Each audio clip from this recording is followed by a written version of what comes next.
All right, let's talk turkey. We all want what's best for our kids, right? We want them to be successful, respectful, and make good choices. And a lot of folks believe the way to do that is through strict, no-nonsense parenting. Lay down the law, demand respect, and don't take any guff. It sounds good on paper, makes you feel like you're in control. But I'm here to tell you, the research and my decades of experience dealing with families in crisis paints a very different picture. The hard truth is that this kind of parenting, what the experts call authoritarian, often does a whole lot more harm than good. It's time we pulled back the curtain on the hidden costs of being too tough. So, what are we talking about when we say authoritarian parenting? Think of it like a dictatorship in your own home. It's all about high demands and low warmth. The rules are rigid and they're not up for discussion. It's my way or the highway. Discipline is often harsh, punitive, and focused on making the child obey without question. There's very little room for the child to have a voice, to make their own choices, or even to make mistakes and learn from them. The parent is the commander, and the child is the soldier who's expected to fall in line, no questions asked. Now you might be thinking, but Phil, kids need rules, they need discipline. And you're absolutely right. But there's a Grand Canyon-sized difference between providing structure and creating a climate of fear. When you rule with an iron fist, you're not teaching your kids how to think for themselves. You're teaching them what to think. You're not building character. You're building compliance based on fear. And that, my friends, comes with a hefty price tag for your child's emotional and psychological well-being. So today, we're going to break down exactly what those costs are.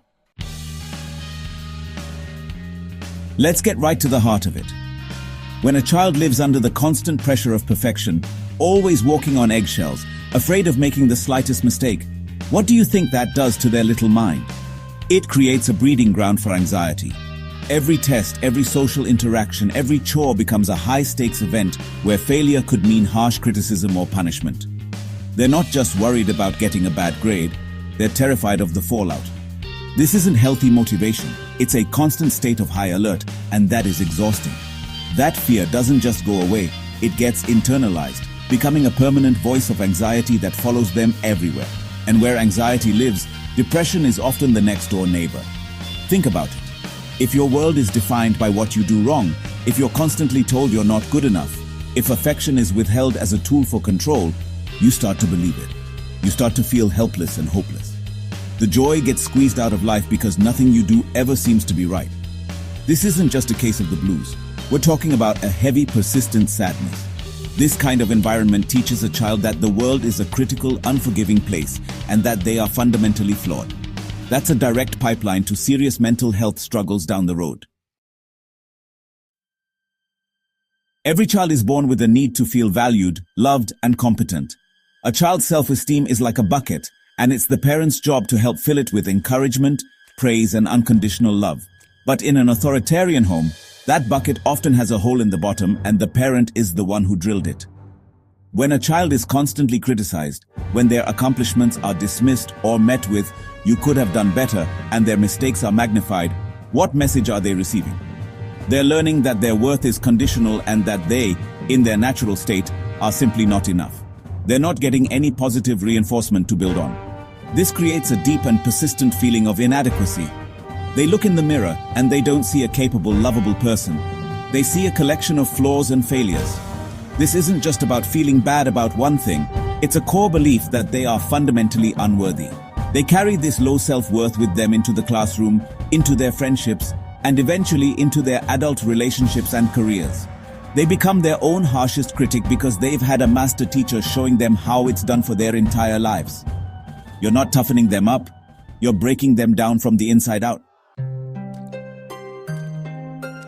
How does a child learn to navigate the complicated world of human interaction? By interacting, by negotiating with friends over a game, by learning to read social cues, by speaking up for themselves, and yes, by messing up and learning from it. But what happens when a child's social life is micromanaged? When playdates are heavily structured, when conversations are scripted with "say this, don't say that," and when they aren't allowed the freedom to just be a kid with other kids? You're essentially preventing them from going to social school. They don't get the practice they need. This leads to real struggles with social competence. They may become overly passive, afraid to voice an opinion because they've been taught that their opinion doesn't matter. Or they might not know how to join a conversation or resolve a simple conflict because they've never been allowed to try and fail on their own. They haven't developed that social muscle. Self-expression becomes a foreign concept. Instead of learning to be authentic, they learn to be what they think others, especially authority figures, want them to be. This creates a social awkwardness that can lead to isolation and difficulty forming genuine connections with their peers. One of the most important jobs of a parent is to eventually make your job obsolete.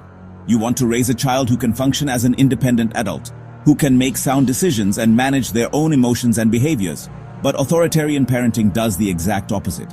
When every decision, from what to wear to what to study, is made for the child, they never develop the ability to weigh options, consider consequences, and trust their own judgment. Honestly, they're being programmed, not prepared. You are their external regulator. So, what happens when you're not there? What happens when they go off to college or move out? They're lost. They haven't learned to solve problems on their own because you've always swooped in with the right answer. They struggle with self-control because discipline has always been something done them, not a skill they've developed themselves. This can lead to one of two extremes. Either they become incredibly dependent, unable to make a move without consulting someone else, or they go completely off the rails, making impulsive, poor choices because they've never had the chance to practice self-regulation in a safe environment. You can only push someone so hard before they start pushing back. It's human nature. When a child feels controlled, unheard, and unfairly punished, that frustration and anger have to go somewhere. For some, it festers internally, but for many others, it explodes outward in the form of rebellion. This isn't just typical teenage boundary testing. This is a deep-seated reaction to years of excessive control. The very behaviors you tried to stamp out through strictness, defiance, disrespect, acting out, become the child's primary way of asserting their own identity and fighting for a sense of autonomy. And this rebellion often comes with a partner deception.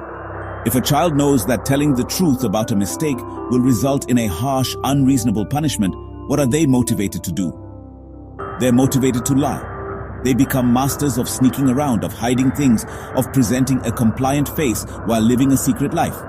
You think you're creating an honest child, but you're actually creating a skilled liar out of self-preservation.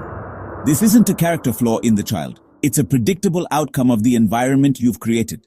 The strictness backfires, breeding resentment and destroying the very trust you claim to demand.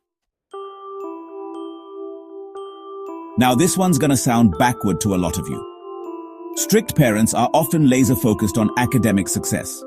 They push for straight A's, demand hours of homework, and enroll their kids in every tutoring program available.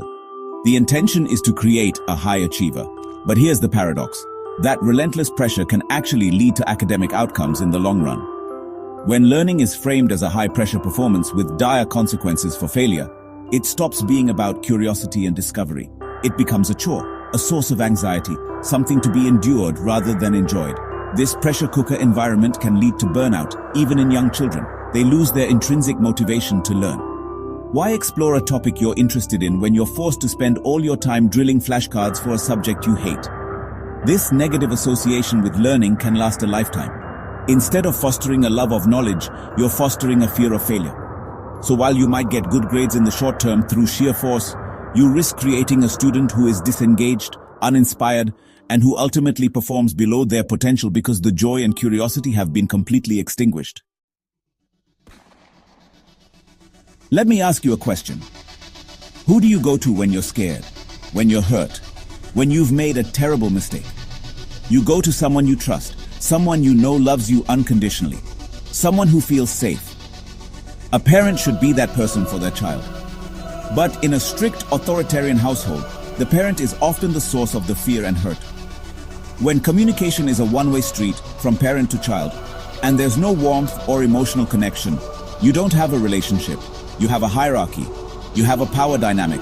This creates a huge emotional distance. The child learns early on that their feelings don't matter, that vulnerability is a weakness, and that their parent is a judge, not a confidant.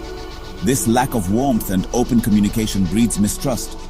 The child won't come to you with their problems because they fear judgment and punishment, not support and guidance. You miss out on knowing who your child truly is. You're living in the same house, but you're miles apart emotionally. You're raising a stranger, and that's a tragedy for both of you. Children are sponges.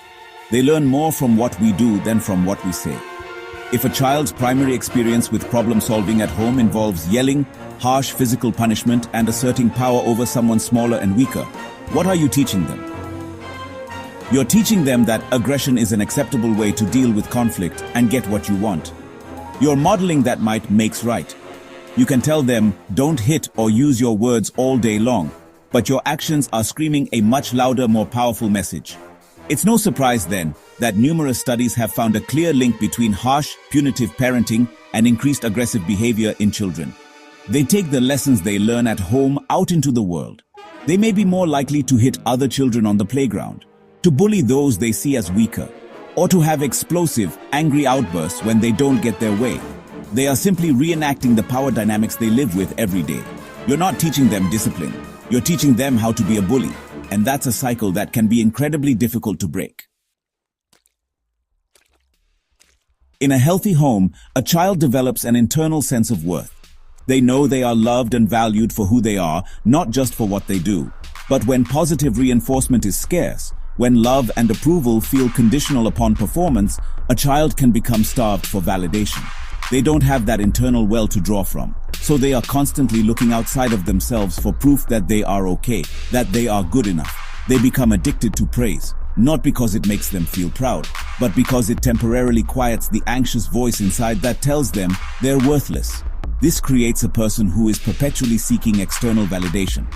As children, they're the ones constantly asking, was that good? Did I do it right? Are you proud of me? As adults, they may become people pleasers, unable to say no for fear of disapproval. They might chase achievements, promotions, awards, money, not for the fulfillment of the work but for the applause it brings. Their self-worth is a fragile thing, completely dependent on the opinions of others. They never learn to trust their own compass or to feel a sense of satisfaction from their own efforts. They are running on a treadmill, constantly chasing the next good job just to feel okay for a moment. So let's put it all on the table. We've gone through the 9 hidden costs, and the picture is pretty clear. While the intention behind strict parenting might be to create a well-behaved child with clear boundaries, and sometimes in the short term, it might even look like it's working, the long-term consequences are just too high. The potential for anxiety, low self-esteem, rebellion, and a broken parent-child relationship far outweighs the benefit of quiet compliance. Ruling through fear and control isn't a strategy for raising a healthy, happy, and capable human being. It's a recipe for emotional and psychological damage. But I'm not here to just point out problems. I'm here to talk about solutions. The good news is, there is a much healthier, more effective alternative. The experts call it authoritative parenting. Now, don't get it confused with authoritarian. Authoritative parenting still has high expectations. It still has clear rules and boundaries, and it still holds kids accountable for their actions. But here's the game-changing difference. It pairs those high expectations with high levels of warmth, open communication, and respect for the child as an individual. In this model, rules are explained, not just dictated. Discipline is about teaching, not punishing. Children are encouraged to have a voice, to think for themselves, and to develop their independence within a safe and supportive framework. It's about being a coach, not a dictator. It's about building a relationship based on mutual trust and respect. This is how you raise a child who is not only well-behaved, but also resilient, confident, and emotionally intelligent. It's more work, no doubt about it. But your children and your relationship with them are worth it.